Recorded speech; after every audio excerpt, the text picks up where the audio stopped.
Love talking Michigan football with Steve Days. You can join him on the Michigan podcast. It just debuted, 4 or 5 weeks ago, if that, and it's a pretty instant success here. Steve putting together some great material covering the maize and blue. Steve, how you doing tonight? I'm well, Mark. How you doing? I'm doing well, and you need to try to outperform your first conversation with me, and that's going to be difficult to do. I'm just going to let you know that right out of the gate because I'll have. I like keeping standards low, Mark. That's kind of my shtick. I keep standards low, so that way it's easy for me to exceed those. Yes. As much as you would like to come on, if you keep delivering like that. Great conversation the first time on. I was able to connect with Steve online, and he was gracious enough to accept the offer from some unknown guy that had this Mark Rogers TV deal going on. So you've spoken to the editors of both the Sporting News and Athlons concerning their preseason top 25. Just an area that college football fans, especially the age that we find ourselves in, as we kind of waxed poetic on some nostalgia last time, that when we actually went to the newsstand and couldn't wait to grab those preseason magazines and see where the teams were ranked. So that's always discussion, hot discussion this time of year. You got Michigan at number 9 for the Sporting News, Athlon's at number 10.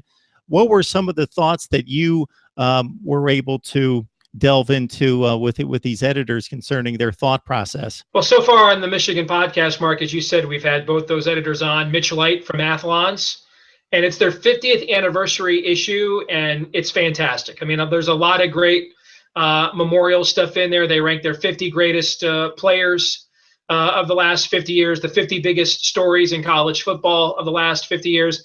So there's a lot of cool stuff in there. And then Bill Bender, who is the editor for the Sporting News Preview, which is actually now using the name Street and Smiths, which was a popular annual when we were kids, went away. And so the Sporting News has sort of changed their name to Street and Smiths to kind of, I think, touch back on what used to be a pretty good, potent brand in sports media. It was interesting when I talked to both of them on separate Michigan podcasts, they had the exact same analysis. And the analysis of Michigan they had was that in their minds, Harbaugh is what they would call a benefit of the doubt coach, meaning that the program that he is known for establishing, the way that he's known for recruiting on a perennial basis, that there's just a certain floor that with him as the head coach, they can't go beneath. And they both thought that floor was probably 8-4. And they figured if they thought the floor was an 8-4, given Jim's past record, that they'd put him somewhere around 9th or 10th at the bottom of the top 10, thinking that they probably were a year away from competing seriously for a playoff spot, but that Jim's too good of a coach for the bottom to fall out completely from losing 18 guys to the NFL. And so they both had virtually the same analysis of the program and of Coach Harbaugh. So there's a number of ways in which a particular person or publication can attack trying to predict the college football season. So do you get the feeling as though that they are telling us that Michigan is the 9th or 10th best football team in America, or that Michigan might be the 20th best team in America, but they've got a light schedule, so they're going to finish this high, or they're the 3rd best team in America, but we think they've got some landmines and a difficult schedule? So are they basing it based on projection of schedule and where it's going to finish, or they just believe Michigan is that in that place in regards to rating the top teams, top to 25? I think they don't know. I think that they are doing this more about what they think of Harbaugh's resume than the current state of the Michigan program. And then they are assessing their thoughts on the current state of the Michigan program through the lens, the filter of Harbaugh's resume, if you will.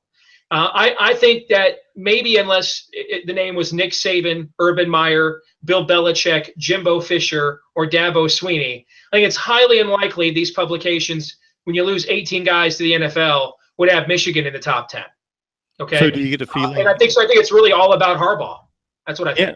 So do you get a feeling that it's a bunch of national guys getting together, making kind of a broad view analysis of the situation, or do they bring in some real hardcore Michigan analysis from somebody local or somebody that's got their pulse on the program and the player development and the roster to get that insight? I think it's projecting. I think, Urban Meyer and Nick Saban both won their first national championships at the schools they're at right now, Ohio State and Alabama, in their third year. Brian Kelly took Notre Dame to the national championship game in his third year. And this is Coach Harbaugh's third year. So I think it's a projection. I think it is, let's split the baby in half, so to speak. And if we put him at 10 and they finish 16th, we're not that far off. When we put him at 10 and they finish 4th and make the playoff, then, we weren't that far off. If they put him at 10th and Michigan finishes 16th, they get to say, yeah, maybe we overrated them a little bit because of Harbaugh's resume, but they still did a really good job reloading. And if they put him at 10th and they make the playoff, they can say, well, we kind of took a gamble putting him in the top 10, given the amount of personnel losses they suffered. And you can see why we did that, because Coach Harbaugh has a stellar resume, and you saw it play itself out. So I really think this is splitting the difference. Steve, you're hitting on my next question, and that's how much of this has to do with politics of either trying to sell magazines or online advertising, and how much of it is actual projection, believing, being convicted that this is going to happen. And then on the flip side as well, how much of it is, let's do a ballpark estimate that's going to show that most likely we're not going to get burned by. Mm-hmm. There used to be, what was the old thought about Tom Lemming when he first started out as like the very first recruiting guru, that every year Michigan and Notre Dame's recruits would get overrated because they had the two largest fan bases and they could sell the most subscriptions to them, thusly, right? I think we're past that now, Mark. And I think the Harbaugh factor doesn't require overestimating or underestimating Michigan in order to sell publications, because his name alone will do it. Putting any take next to Jim Harbaugh, whether it's well thought out, whether it's just some hot take or clickbait, is going to get a reaction because of the celebrity and the star he is. I think if Michigan had a coach with a more nondescript personality, like, say, his predecessor, Brady Hoke, then I think, yeah, if you want to kind of tap into the largest living alumni body on planet Earth, the University of Michigan, and get them to buy some more publications, then you might throw in something a little bit more provocative in order to generate a reaction. But I think when you have Coach Harbaugh, you almost have more permission to be an honest broker in your analysis, because anything, Mark, you say about him whatsoever will generate feedback and response. Because, Steve, I caught a podcast. Yeah, I caught a podcast this week where I actually made a comment to the individual, because they said they were running through the Ohio State football schedule and said, I have a feeling Indiana is going to pull off that Thursday night upset to open the season at home against Ohio State. But officially, I'm taking Ohio State. So my take from that is, you can go both ways. Once the final result's in, you can say, of course, Ohio State won. I picked them to win. But if Indiana pulls off the upset, well, I told you it was that I had a hunch. And so there might be a little bit of that gamesmanship going on here. We both know that even though we don't have the numbers in front of us, we could march through the top 25 each and every season, preseason, postseason, and there are going to be some surprises, probably less so than in maybe the NFL or somewhere else, but more so than the NBA, that's for sure. But that there would be some surprises. So if you take anyone's top 25 preseason that has some expertise, they should be able to nail 15 to 18 of those teams, something in that range. But somebody that was 6 and 7 last year is going to jump onto the radar and finish 11th in the country.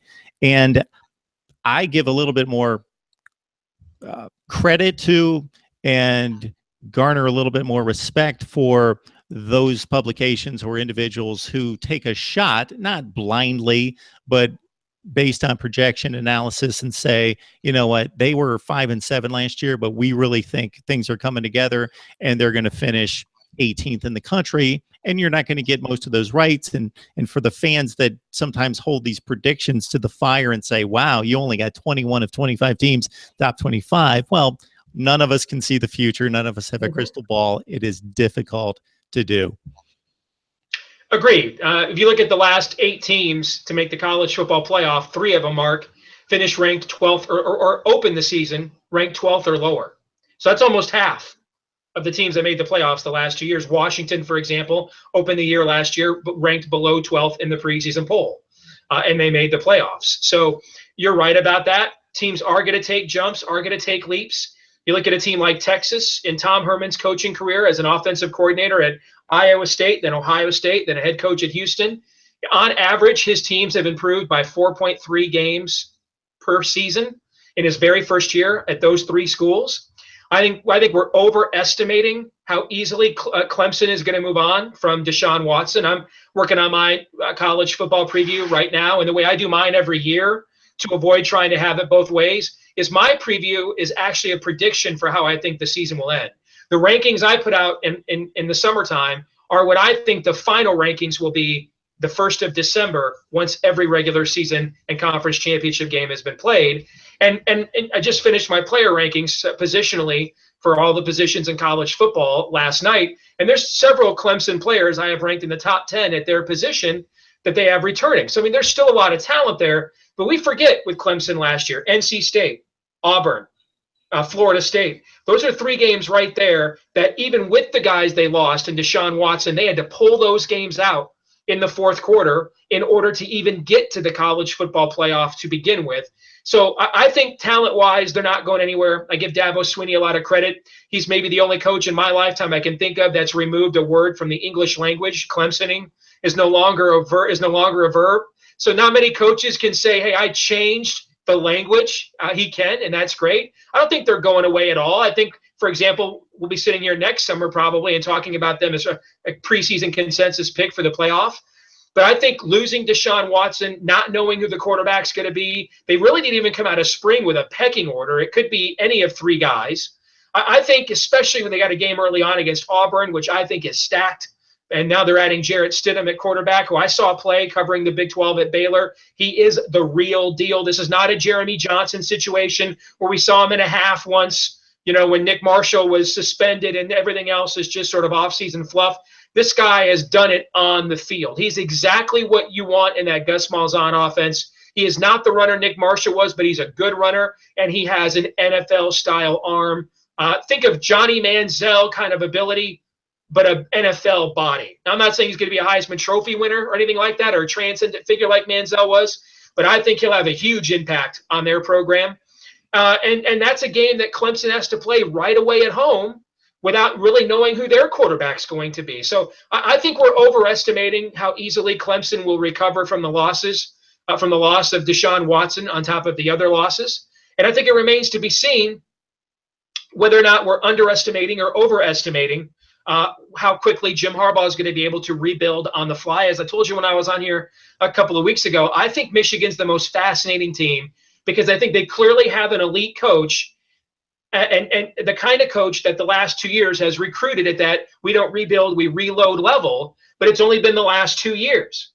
All right. And those other coaches that are at that level, the Sweeneys, the Ermeyers, the Sabins, the Fishers, they have been recruiting at that level for 3 years or more. And so I am really fascinated to see if Jim can match the tempo of those guys while doing it on the fly. Back to Clemson for a second. Despite the losses that are obvious with Deshaun Watson in particular and on defense, it's going to most likely be a 1-game season for them. And that's what I don't like about the way things have been shaped in the ACC in the Atlantic Division over the last number of years. Florida State versus Clemson, when they play each other, that decides everything. I like a little more chaos, a little more drama, and a little bit more unpredictability, but until otherwise proven, Clemson, they could drop off, not considerably, but they could drop off to a certain extent. But if they have their game of the year against Florida State, they will most likely represent the ACC in the college football playoff because they'll be better than the team that emerges from the other division. I will mention, because I only get a little bit more mileage out of this for a few more weeks until week 1, is that I nailed all 4 before the season started last year for the college football playoff. But even I admit that 3 of them were prohibitive favorites, Alabama, Clemson, and Ohio State in their conferences. I didn't even go out on a limb with Washington. Things were coming together for that team, stacked with NFL players. And if you saw the landscape of the Pac-12 and what was happening at Washington, that wasn't a difficult pick, and I could miss all four this year.